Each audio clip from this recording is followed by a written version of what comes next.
Naomi Carter had been a pilot for nearly 25 years.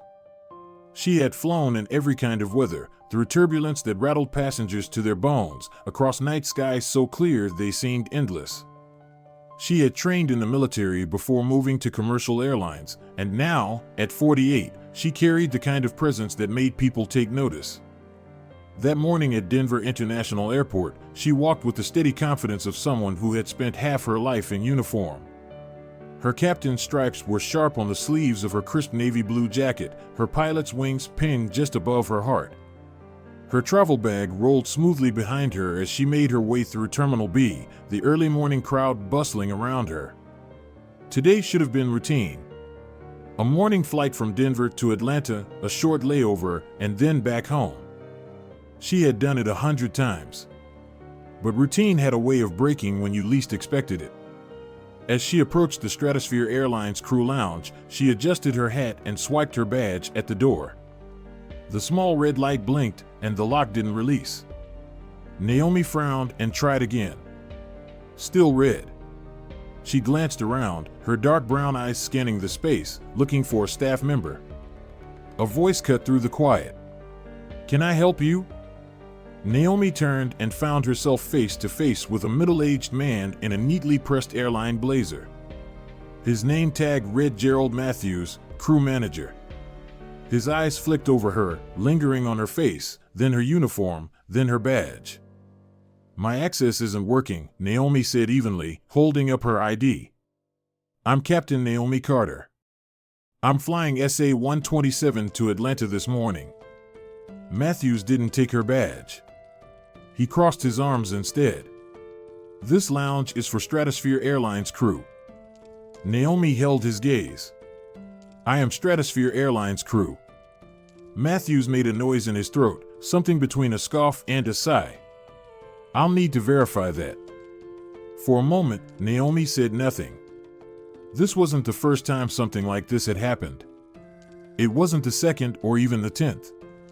It was the way the skepticism always came first, before acknowledgement, before trust, before even the benefit of the doubt. She handed him her badge, her pilot's license, and her credentials. "Take your time." Matthews studied them too long, his mouth pressing into a thin line. "These look unusual," he muttered. "Unusual how?"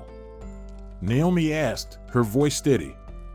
He shrugged, not meeting her eyes. "I'll need to confirm them."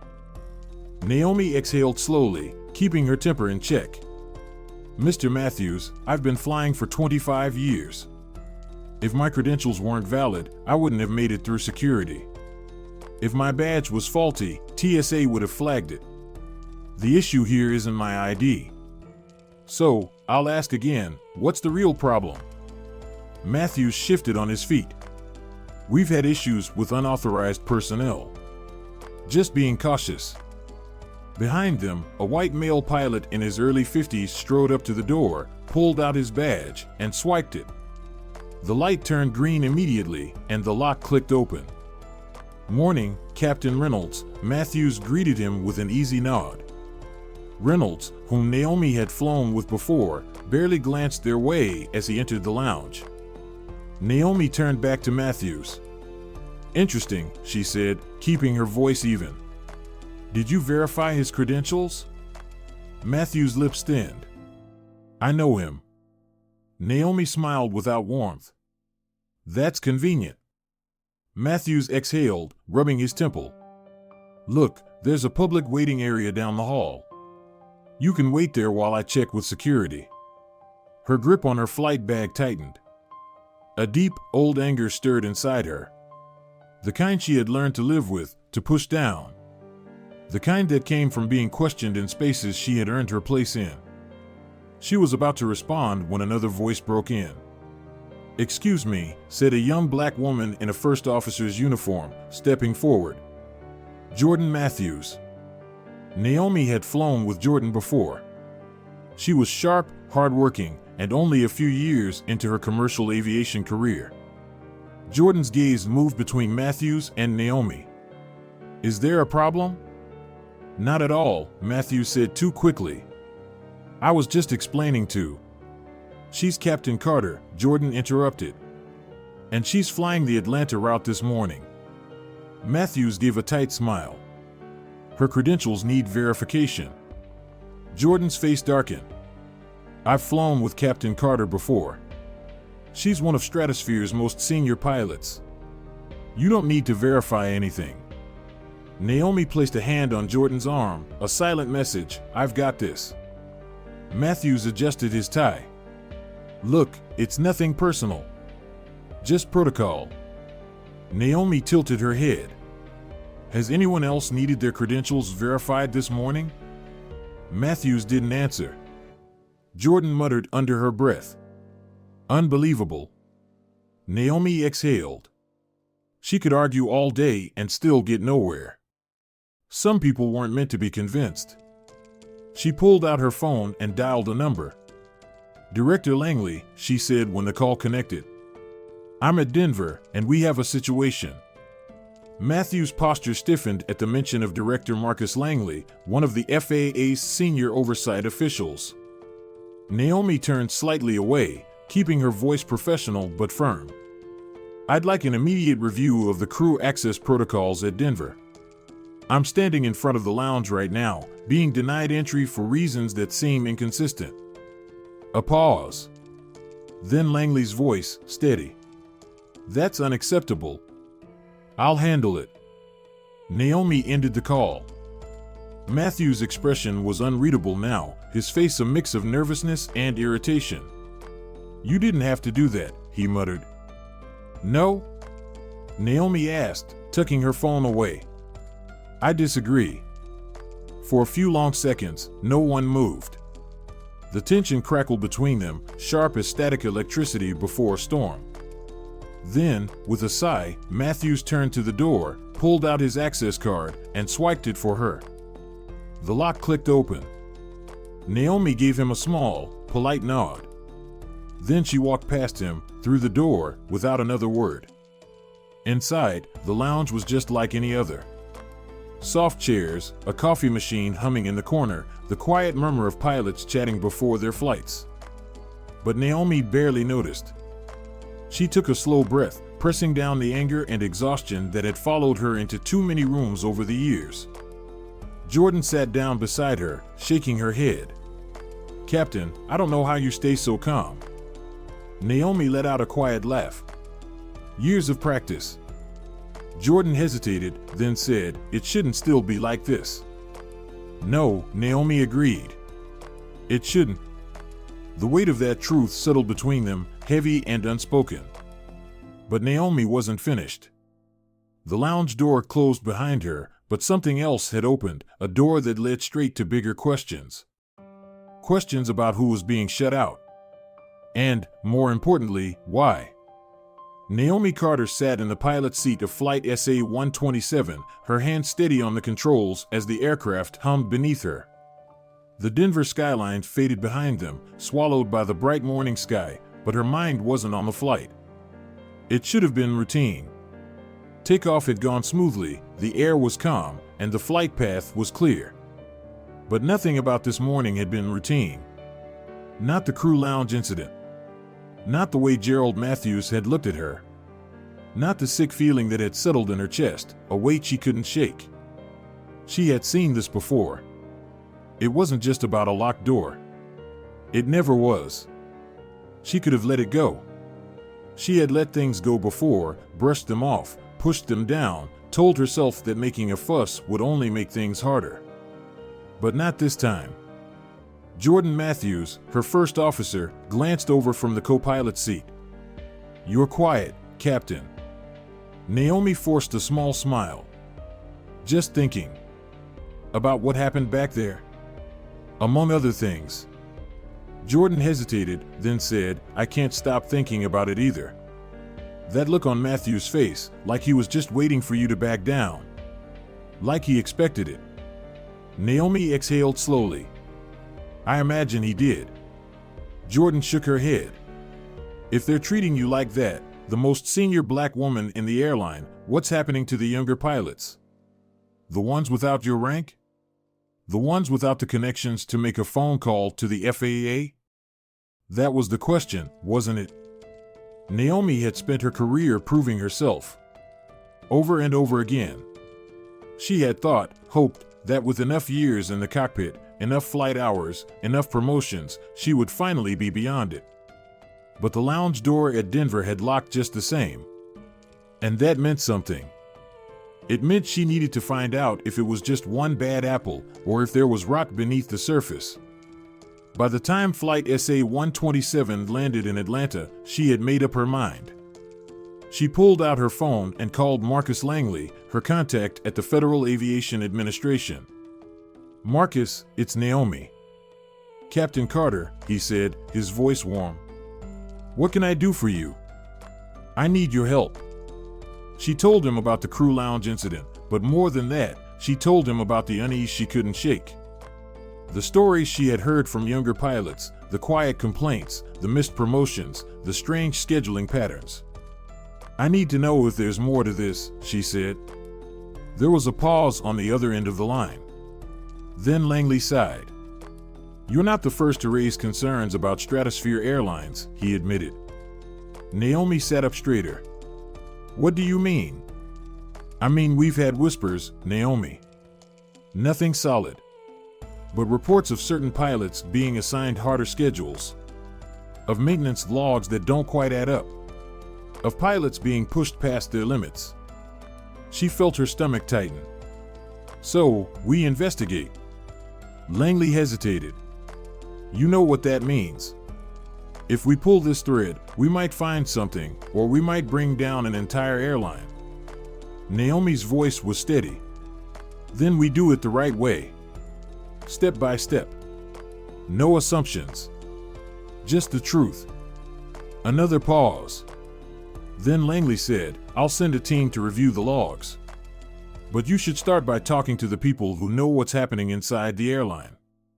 She already knew where to begin. 2 days later, Naomi walked through the corridors of Stratosphere Airlines' Atlanta Operations Center. She was here on official business now, not as a pilot, but as a member of the FAA's licensing board. She knocked on an office door and heard a voice call out, "Come in." Inside, Luis Ortega, the chief of operations, sat at his desk, his brow furrowed over a stack of papers. He looked up as she entered, and for a moment, something unreadable flickered across his face. "Captain Carter," he said cautiously. "Didn't expect to see you here." "I imagine not," Naomi said, closing the door behind her. Ortega gestured to a chair. "What can I do for you?" She sat down, studying him. She had known Ortega for years. He wasn't a bad man, at least, he hadn't started that way. But he had climbed the ranks of corporate aviation, and she knew how pressure could shape a person. "I'm going to be direct with you," she said. "I believe there are serious operational problems at Stratosphere Airlines. I believe pilots are being overworked. I believe maintenance issues are being ignored on certain routes. And I believe some of these decisions are affecting pilots of color more than others." Ortega's face remained still, but she saw the flicker of reaction in his eyes. He leaned back in his chair. "That's a strong accusation." "I don't make accusations, Luis. I follow evidence." He exhaled, rubbing a hand over his face. "Naomi, you know how this industry works. We're all under pressure to cut costs, to maximize efficiency." She shook her head. "Not when it compromises safety." Silence stretched between them. Finally, Ortega sighed. "I don't have access to everything. But I can tell you this, scheduling has changed. The pilots getting the most grueling schedules? The worst rest breaks? The ones flying older aircraft that should have been retired years ago?" Naomi's heart pounded. "Who are they, Luis?" His jaw tightened. "I'll send you some names." She nodded, standing. "And the maintenance logs?" Ortega hesitated, then looked away. "That's harder." She understood. Maintenance logs meant legal liability. They meant proof that could get people fired, sued, or worse. But that wasn't her problem. Her problem was making sure every person who stepped onto a Stratosphere Airlines flight was safe. And she wasn't leaving without the truth. The first call came at midnight. Jordan Matthews' voice was tense on the other end. "Captain, you need to see this." Naomi rubbed the sleep from her eyes. "See what?" "I got a message from an anonymous pilot. A screenshot of an internal email." She clicked the file Jordan had forwarded. Her pulse pounded as she read. "Efficiency optimizations. Certain routes have been categorized based on profitability and passenger value. Adjustments to rest periods, maintenance schedules, and crew assignments should reflect these categorizations." Naomi gritted her teeth. Passenger value. It didn't say it outright, but she knew exactly what it meant. The profitable routes? First-class heavy flights, business travelers, elite passengers. The others? The flights filled with working-class travelers, with minority communities, with people who airlines had always assumed wouldn't ask questions. And Stratosphere Airlines had cut corners on those flights.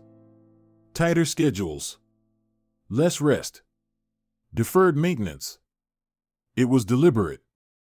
And now she had proof. By the time Naomi arrived at FAA headquarters, she had compiled dozens of reports. Pilot schedules, maintenance logs, the internal emails. Langley met her in a quiet conference room, his expression serious. "This is bad," he admitted. "Worse than I thought." Naomi slid a folder across the table. "It's more than bad, Marcus. It's criminal." Langley sighed. "You understand what this means?" She did. It meant a full-scale FAA investigation. It meant putting careers on the line. It meant Stratosphere Airlines could be grounded. Naomi sat back in her chair. "Let it fall," she said. Langley steadied her. "You're sure?" Naomi thought about every exhausted pilot she had seen slumped in an airport terminal, waiting for their next back-to-back shift. She thought about every time a flight crew had been told to make it work when a plane wasn't ready to fly. She thought about every locked door that had tried to keep her out. "I'm sure." Langley nodded. "Then let's get started." Luis Ortega regretted the conversation before it had even ended. He had been careful. He hadn't admitted to anything outright. He had only hinted at what Naomi Carter was already beginning to suspect. But even that felt like too much. The airline had rules, unspoken ones. And those rules were clear: you don't talk. Now, as he sat in his office, staring at his screen, he felt the weight of what he had done. The email from the CEO of Stratosphere Airlines, Richard Langley, was short but clear. "Luis, we need to talk. Now." Luis exhaled, rubbing his temples before standing. The walk to Langley's office felt longer than usual. He passed rows of employees, flight schedulers, operations coordinators, maintenance supervisors, people who depended on this company to survive. People who had learned, over time, to keep their heads down. He wished he could do the same. Langley's door was already open when he arrived. Inside, James Reynolds, the airline's vice president of strategy, sat beside Langley, his face unreadable. "Shut the door," Langley said. Luis obeyed, his hands clasped behind his back. Langley leaned forward. "I had an interesting call today." Luis didn't say anything. Apparently, Langley continued, "You had a conversation with Captain Carter." Reynolds, silent until now, spoke up. His voice was measured, calm, but there was steel behind it. "We need to be very clear, Luis. Conversations like that? They don't happen. Not here." Luis swallowed. "I didn't say anything damaging." Reynolds raised an eyebrow. "Did you?" Langley folded his hands on the desk. "Here's the situation. We've got a loyal employee who might have made an unfortunate mistake. A mistake that could put this airline in the crosshairs of the FAA." Luis clenched his jaw. Reynolds smiled, but it wasn't friendly. "We're not saying there's a problem," he said. "We're just saying that if there were, and if certain people started looking into it too closely, it could be disruptive. To the company. To the people who work here. To the people who rely on us." Luis felt his stomach turn. This wasn't a conversation. This was a warning. And it was one he understood perfectly. Langley exhaled, rubbing his temple. "Listen, we all want the same thing here, to keep this airline running smoothly. But if Carter keeps digging, and if you or anyone else encourages that, it's going to create a mess. Do you want to be responsible for that?" Luis forced himself to look at them. "What do you want me to do?" Reynolds sat back, satisfied. "Simple. If Carter comes to you again, you shut it down. No more conversations." Luis nodded, feeling something heavy settle in his chest. "Good," Langley said. "And Luis?" He turned at the door. Langley's smile didn't reach his eyes. "If I find out you shared anything else, your time at this airline will be very short." Luis walked out, heart pounding. And for the first time in his career, he wondered if he had picked the wrong side. Naomi wasn't surprised when Luis Ortega stopped answering his phone. She had suspected the moment he gave her a hint of truth, someone would get to him. The higher-ups at Stratosphere Airlines weren't stupid. They had built a system that kept problems buried. And anyone who tried to dig them up? They made sure they stopped digging. But Naomi wasn't going anywhere. The FAA had already begun reviewing Stratosphere's pilot schedules and maintenance logs. She knew exactly what they were going to find, and so did the airline. Which was why the corporate machine was working overtime to stop it. It started subtly. A few colleagues distanced themselves. A few scheduled meetings mysteriously disappeared from her calendar. And then, the calls began. Not from Luis. Not from Langley. But from Captain Henry Dawson. Dawson had been with Stratosphere Airlines since its early days. He was part of the old guard, the kind of pilot who still talked about the golden age of flying, before airlines started hiring people who didn't look like him. She wasn't surprised when he showed up at her hotel in Atlanta. She was surprised when he knocked instead of barging in. "Captain Carter," he said smoothly, tipping an imaginary hat. "Hope I'm not disturbing you." Naomi crossed her arms. "You are." Dawson chuckled. "Straight to the point. I respect that. What do you want?" He sighed, stepping inside and closing the door behind him. "I hear you've been asking questions. Important ones." "Not questions," Naomi corrected. "Just looking at the facts." Dawson tilted his head. "Is that what you call it?" She said nothing. Dawson sighed. "Naomi, I've been with this airline a long time. I've seen a lot. And let me give you some advice, poking the bear. It never ends well." Naomi raised an eyebrow. "Are you threatening me?" His smile didn't waver. "I'm advising you. There are powerful people invested in keeping things the way they are. And those people?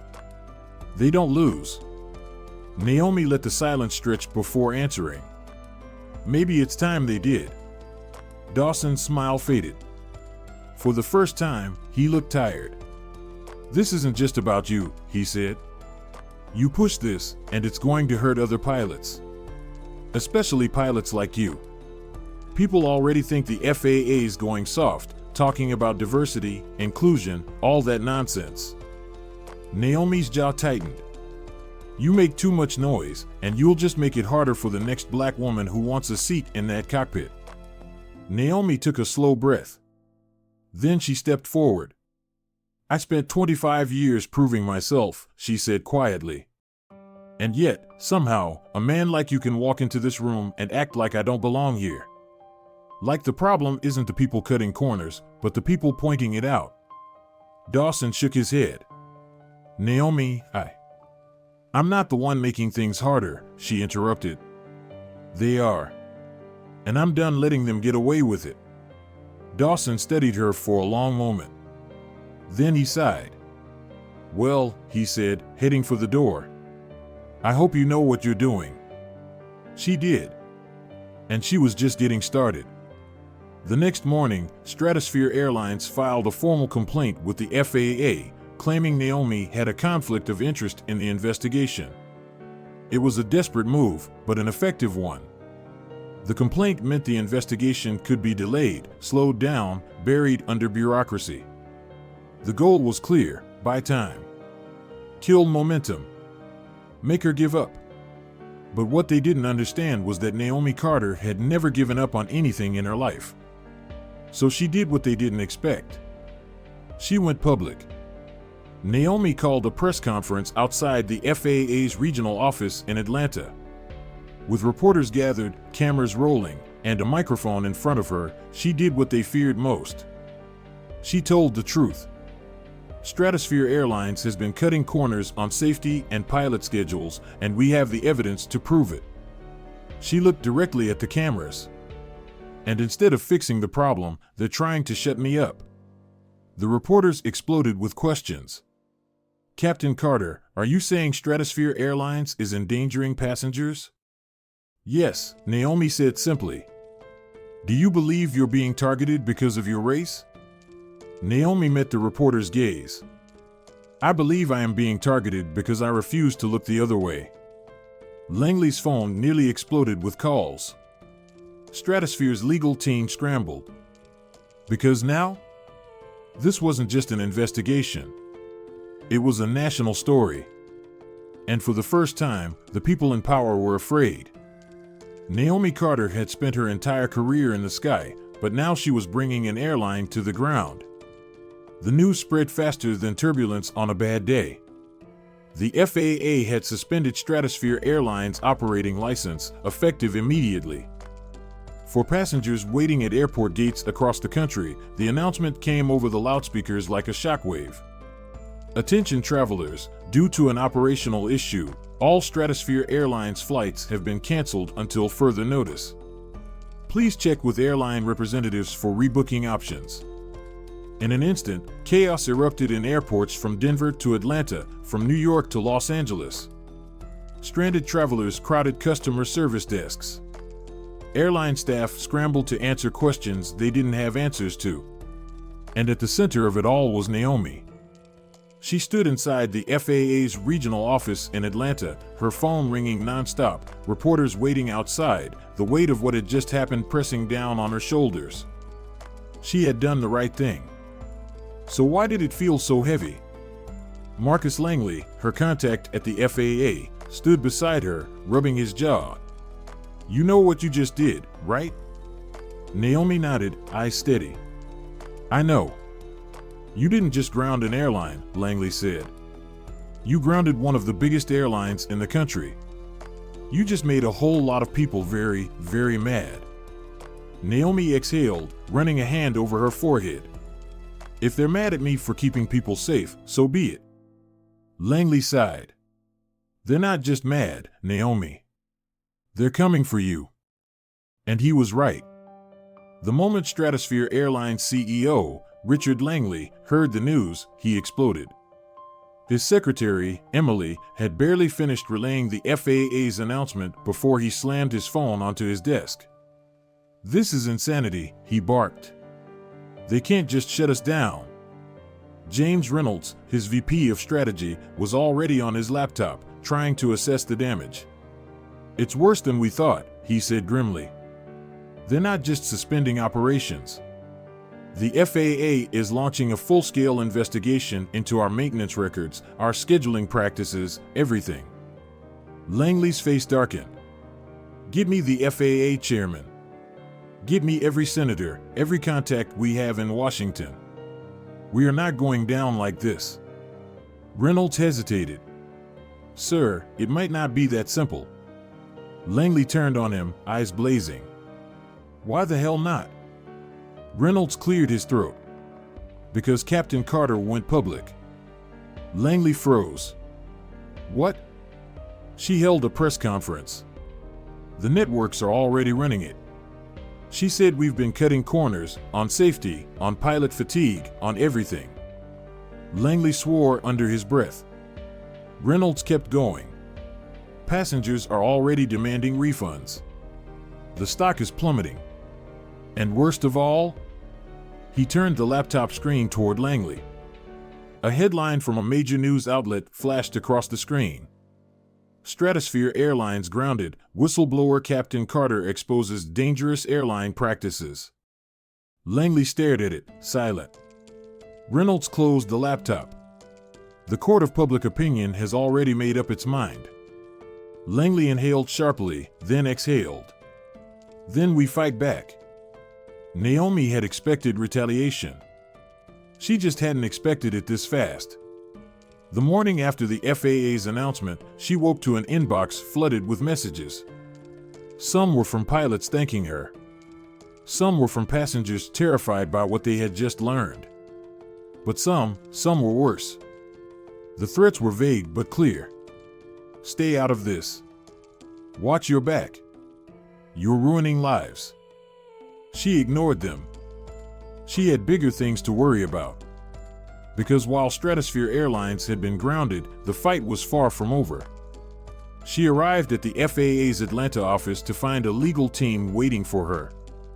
Captain Carter, said a gray-haired attorney in a crisp navy suit. I'm David Mercer, legal counsel for Stratosphere Airlines. I need a word. Naomi folded her arms. I imagine you do. Mercer smiled thinly. This doesn't have to be messy. She raised an eyebrow. It already is. Mercer nodded, conceding the point. Then let's cut to the chase. The airline is prepared to make changes. We'll review our scheduling policies. We'll increase rest hours for pilots. We'll even agree to a third-party safety audit. Naomi stayed silent, waiting. Mercer's smile tightened. But we need to resume operations immediately. Naomi tilted her head. And you're telling me this because? Mercer shrugged. Because you started this. And because if you back us publicly, say this was all a misunderstanding, the FAA might be more inclined to lift the suspension. Naomi almost laughed. So let me get this straight, she said. You're asking me to undo everything I just exposed. To go on television and say, oops, never mind, I was wrong. Mercer's expression didn't change. We all have to think about the big picture. The jobs at stake. The economy. You don't want to be the woman who put tens of thousands of people out of work, do you? Ah. There it was. The pressure. The guilt. The same old game. Naomi leaned in slightly. You know who else is part of the big picture, Mr. Mercer? The passengers. The pilots who are flying exhausted. The mechanics who are told to sign off on unsafe planes because the schedule is more important than safety. Mercer's jaw tensed. She took a breath. Calm. Steady. In control. Tell your bosses, she said, that if they want their airline back in the air, they'll have to fix what's broken. And until they do, I will fight this suspension with everything I have. She stood. Now, if you'll excuse me, I have work to do. Mercer stood too. You're making a mistake. Naomi met his eyes. No, she said. You did. The backlash was swift and brutal. Stratosphere Airlines filed a lawsuit against the FAA, claiming unfair treatment and discrimination. Their PR machine went into overdrive, trying to shift the narrative. Naomi was painted as an angry employee with a vendetta, someone who had overreacted to a minor inconvenience and taken it out on an entire company. Cable news shows debated whether she was a hero or a troublemaker. Some people cheered for her bravery. Others called her reckless. She could handle that. What she couldn't handle was the way some of her own colleagues turned against her. Pilots she had known for years, pilots she had mentored, trained, shared cockpits with, started avoiding her, whispering behind her back. They're scared, Jordan Matthews told her one evening. They don't want to be on the wrong side of this. Naomi sighed. I never wanted a side. I just wanted the truth. Jordan hesitated. I heard they're thinking of offering a settlement. Naomi frowned. A settlement? Jordan nodded. The FAA lifts the suspension, Stratosphere agrees to minor reforms, and everyone moves on. Naomi felt a familiar burn of frustration. That's not enough. Jordan sighed. I didn't think you'd say yes. Naomi exhaled. Because I won't. And she didn't. She went back to the FAA, back to the people in Washington, and she made her case. Not just for herself. Not just for the pilots. For every passenger who had boarded a plane, trusting the airline to put safety first. For every mechanic who had been pressured to sign off on a plane that wasn't ready. For every young black pilot who had been denied a fair chance to rise in the ranks. And after weeks of fighting, the FAA stood firm. Stratosphere Airlines would not be allowed to fly until they fixed what was broken, all of it. Naomi had won. But it didn't feel like a victory. Because this fight wasn't over. Not by a long shot.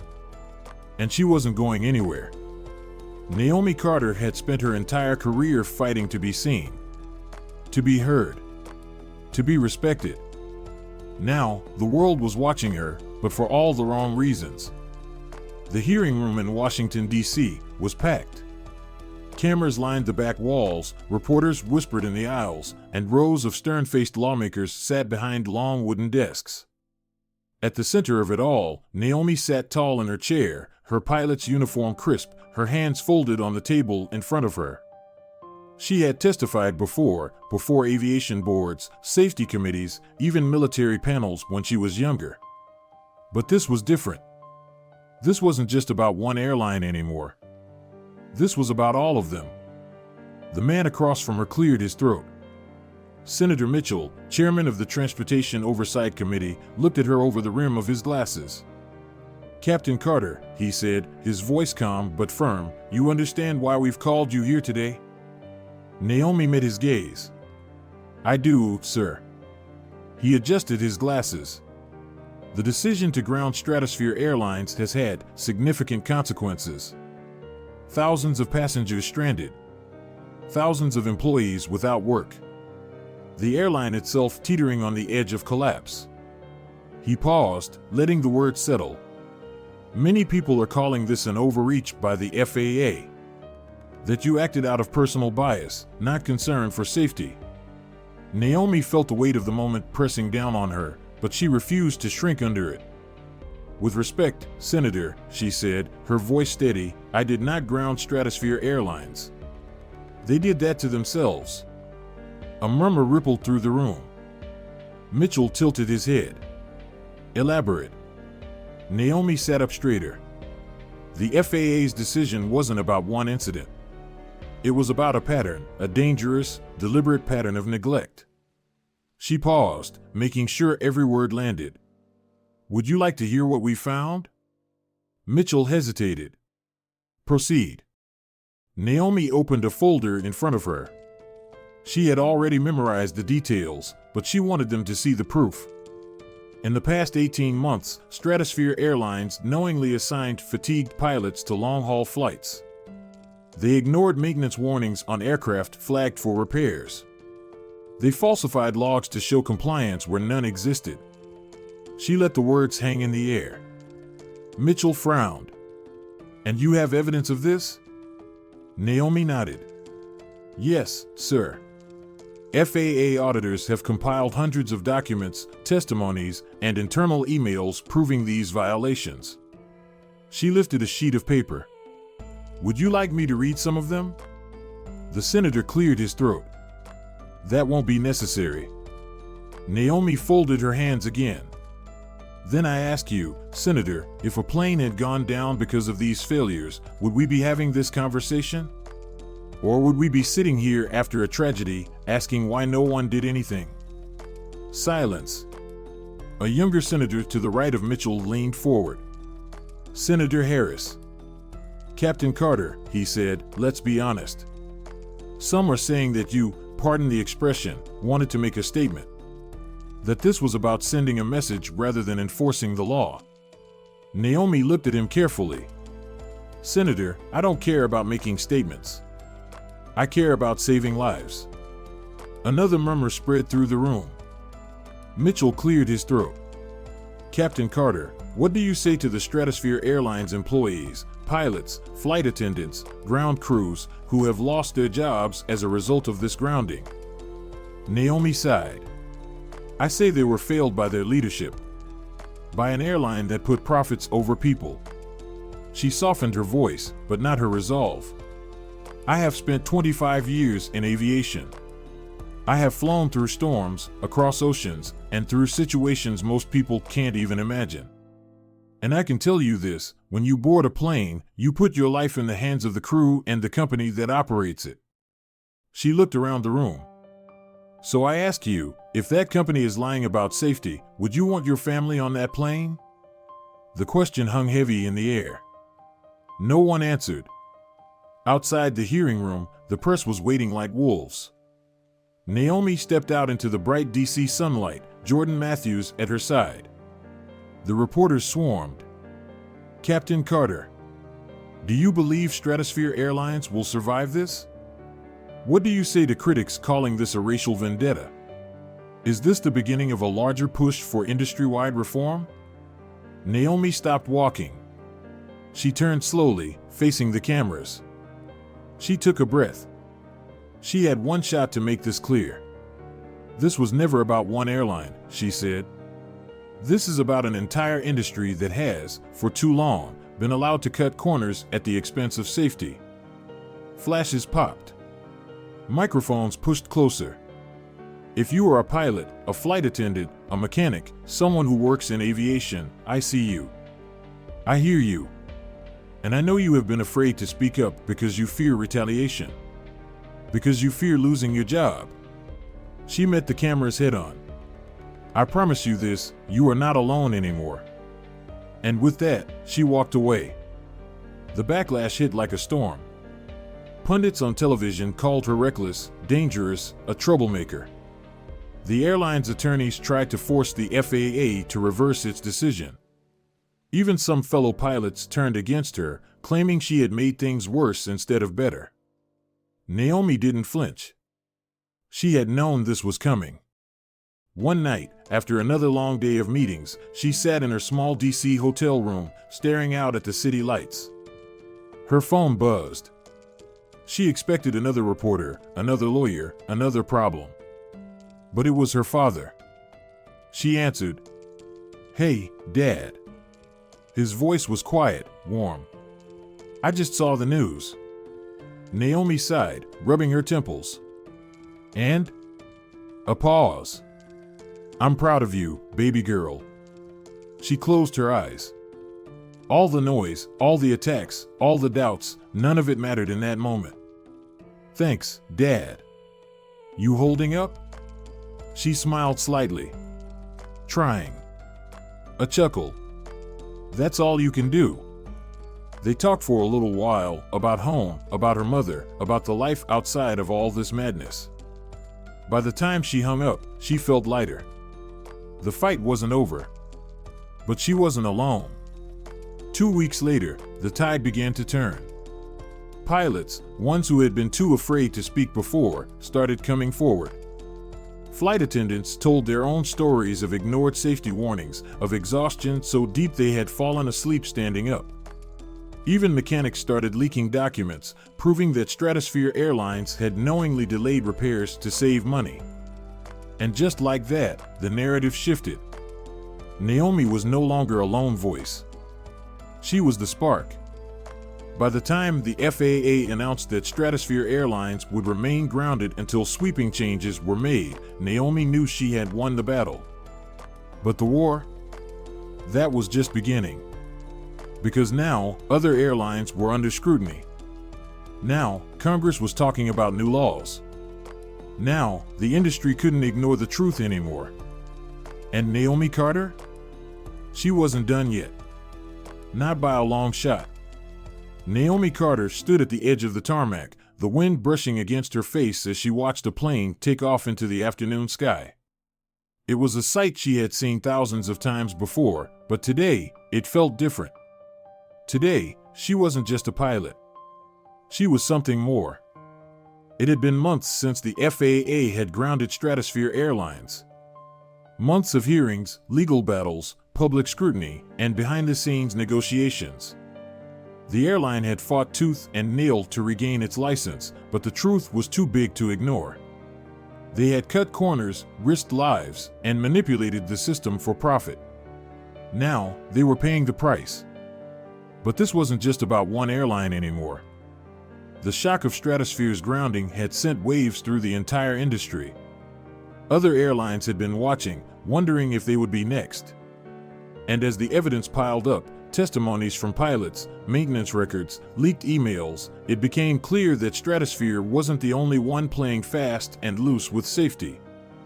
Naomi had sat in rooms with lawmakers, industry leaders, and FAA officials, listening to them grapple with a reality they could no longer ignore. She had looked them in the eye and told them what every pilot already knew: this industry was broken. And it needed to change. The first real step came when the FAA announced a sweeping overhaul of airline safety regulations. Stricter oversight of pilot rest periods. Tougher penalties for falsifying maintenance records. Mandatory third-party safety audits for every major airline. It wasn't everything, but it was more than Naomi had dared to hope for. One morning, she sat in a high-rise conference room in Washington, D.C., across from Robert Sinclair, the newly appointed chairman of the FAA. "Captain Carter," he said, folding his hands on the table. "We need your help." Naomi raised an eyebrow. "I thought I already gave it." Sinclair chuckled. "You gave us a wake-up call. Now we need you to help fix the problem." He slid a folder across the table. Inside was a proposal, a new FAA division dedicated to ensuring that airline policies weren't just words on paper, but real, enforced rules that kept passengers and crew safe. And at the top of the leadership recommendation list? Her name. Naomi let out a slow breath. She had spent her whole life in the cockpit. Flying was all she had ever known. And yet, she thought about every young pilot who had ever looked up to her. She thought about every black woman who had been told, sometimes silently, sometimes bluntly, that she didn't belong in the captain's seat. She thought about Jordan Matthews, her first officer, who had stood by her side through the investigation, asking again and again, "How do we change this?" This was how. Naomi looked up at Sinclair. "I'm in." And just like that, she became part of something bigger than herself. The work was slow. Change didn't happen overnight. Some airline executives fought back, arguing that more regulations would cost too much, that they would limit efficiency, that there was no real proof of industry-wide wrongdoing. Naomi sat across from them in meetings, calm and unmoving. "Tell me," she would say, "when was the last time you flew in one of your own economy class seats? When was the last time you worked a 14-hour shift in the cockpit on 4 hours of sleep? When was the last time you had to choose between calling in fatigue or risking being fired?" Their answers were always the same: silence. Because they didn't live in the world she had lived in. They didn't know what it was like to carry the weight of hundreds of lives every time you took off, knowing your airline saw you as a number on a spreadsheet instead of a person. But the pilots knew. The flight attendants knew. The mechanics, the ground crews, the people who actually made aviation work, they knew. And for the first time in a long time, they weren't afraid to speak up. Airline workers began organizing, demanding better conditions, fairer schedules, safer policies. Passenger rights groups joined the fight, pushing for more transparency on maintenance issues and pilot rest requirements. The airlines had no choice but to listen. One evening, after a particularly long day, Naomi sat in her office, staring at an email from Jordan Matthews. Jordan had officially been promoted to captain. Naomi smiled. Attached to the email was a photo of Jordan, standing proudly in front of her aircraft, her captain's stripes gleaming under the airport lights. The subject line read, "You did this." Naomi shook her head. No, she thought.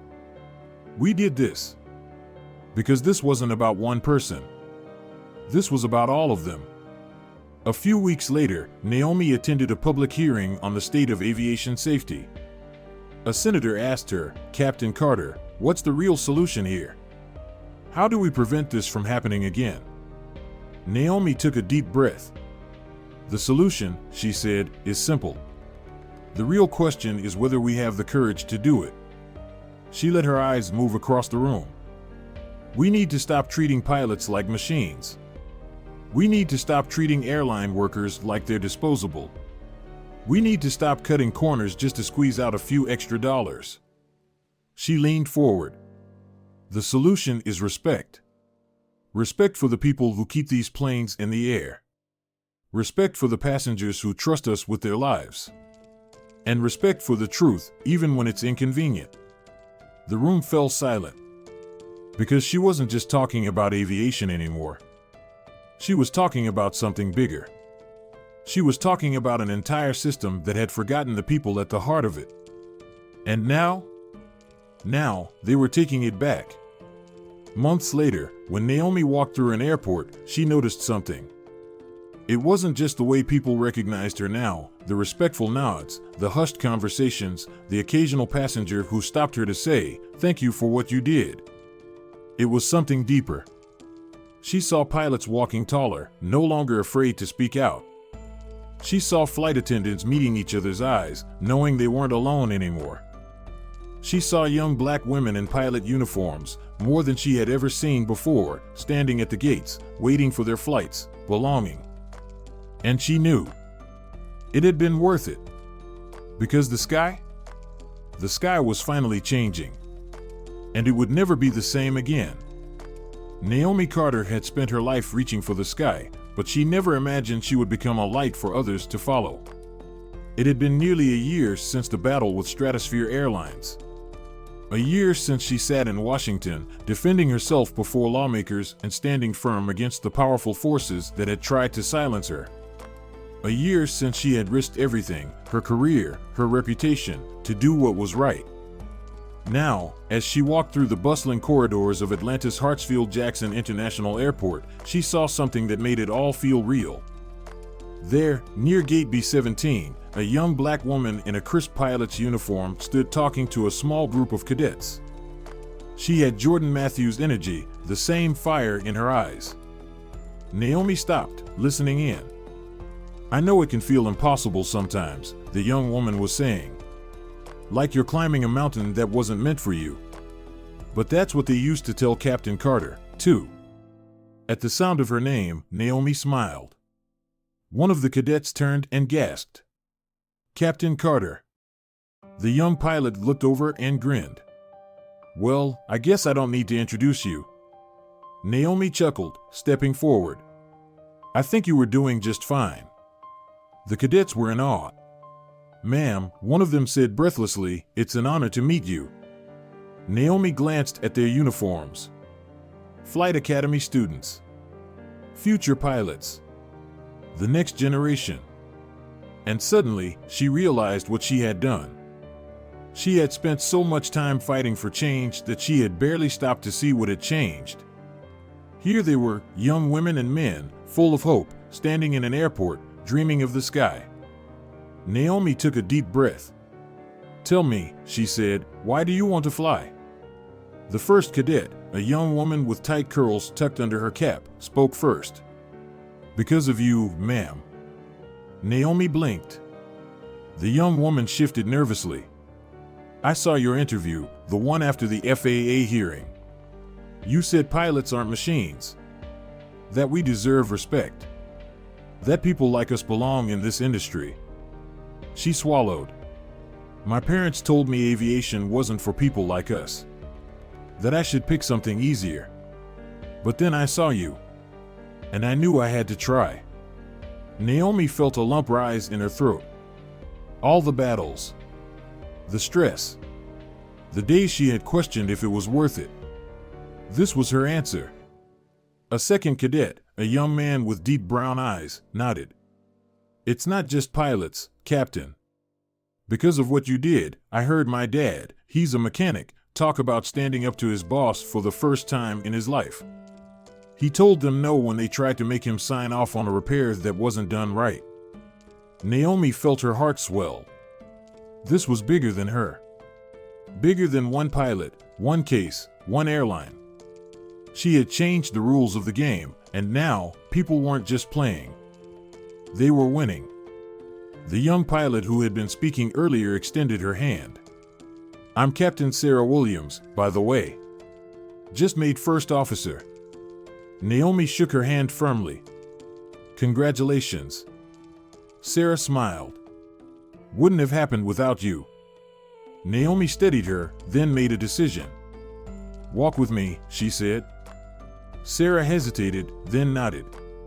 They walked down the terminal together, passing gates full of travelers, flight attendants wheeling their bags, pilots heading to their next flight. Naomi glanced at Sarah. "You ready for this life?" Sarah smiled. "Absolutely." Naomi smirked. "Good. But let me tell you something no one told me when I started." Sarah listened intently. "This job, it's more than flying planes. It's holding your ground when people don't believe in you.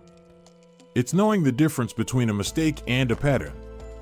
And it's never letting someone make you feel like you don't deserve to be here."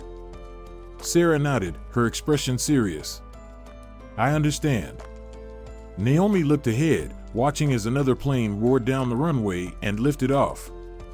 "You know the first time I sat in the cockpit?" she asked. Sarah shook her head. "I was 20.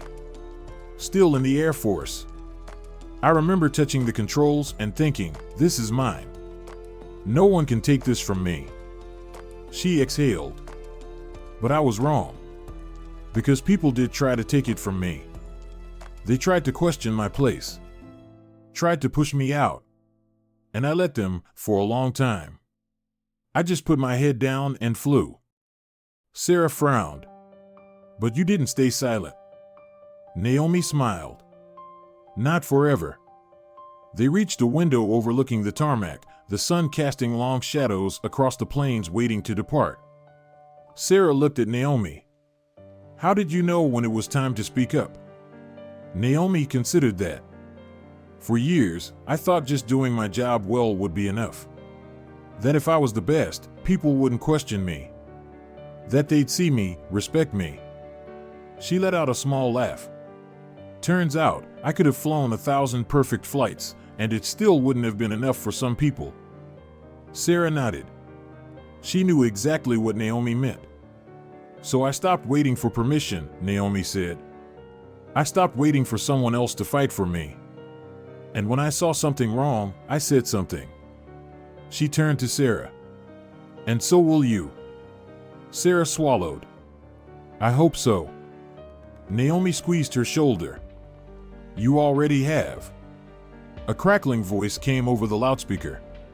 "Final boarding call for Flight 722 to Dallas." Sarah glanced at the gate. "That's me." Naomi nodded. "Go on, then. Get in the air." Sarah hesitated. "Captain Carter?" Naomi raised an eyebrow. Sarah smiled. "Thank you. For everything." Naomi smiled back. "See you up there, Captain." Sarah saluted her before heading toward the jet bridge, her posture strong, proud, unshaken. Naomi watched her go, a warmth spreading through her chest. She turned to leave, but before she could, a voice spoke behind her. "Captain Carter?" She turned. An older black woman stood there, dressed in civilian clothes, her eyes shining. "I just wanted to say," the woman said softly, "I have a granddaughter in flight school because of you." Naomi's throat tightened. She nodded, unable to speak. The woman smiled. "She's going to change the world." Naomi exhaled. "I know she will." As she walked away, she felt lighter than she had in years. Because the fight had been hard. The scars would always be there. But looking around, seeing what had come from it, it had all been worth it. Because now, when young pilots stepped onto a plane, they didn't have to wonder if they belonged. They knew they did. And Naomi Carter? She was finally at peace. The sky was theirs now. And it was only the beginning. Life teaches us that standing up for what is right is never easy, but it is always necessary. Naomi Carter's journey reminds us that change doesn't happen by staying silent. It happens when we refuse to accept injustice, even when the cost is high. Her story is not just about aviation. It is about integrity, courage, and resilience, values that apply to all of us, no matter where we are in life. Whether we are fighting for fairness in our workplace, standing up for someone in need, or simply choosing to speak the truth when it's uncomfortable, our voices matter. We may not all be pilots, but we all have battles to fight. And like Naomi, we must decide whether to play it safe or take a stand. The world changes because of those who choose to act, even when the odds are against them. For those of us who have lived long enough to see history repeat itself, we know that progress is never instant. But it is possible. And sometimes, all it takes is one person willing to say, enough. So whatever challenges come your way, remember this: your strength, your voice, and your willingness to do what is right can inspire those who come after you.